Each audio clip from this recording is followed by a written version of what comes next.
Pinalakas ng Police Regional Office 9 ang kanilang kampanya para sa kapayapaan at kaayusan sa Zamboanga Peninsula mula ika-26 ng Agosto hanggang ika-13 ng Oktubre 2025.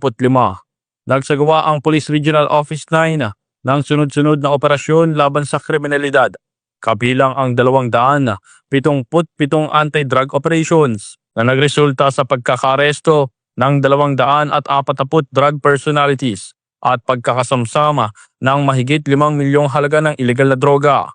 Sa parehong panahon, 286 wanted persons ang nadakip, 836 na katao ang naresto.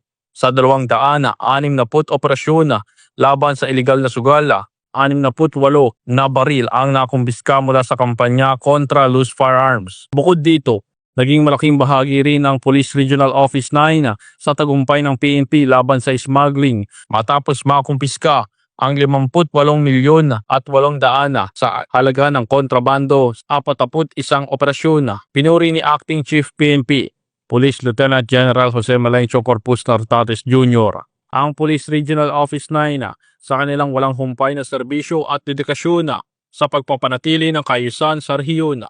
Mahalaga ang aktibong pakikilahok ng mamamayan sa pagpapatupad ng batas upang makamit ang tunay na kapayapaan. Tinitiyak ng PNP ang kanilang paninindigan sa layunin ng pamahalaan na makabuo ng isang ligtas, disiplinado at nagkakaisang bansa.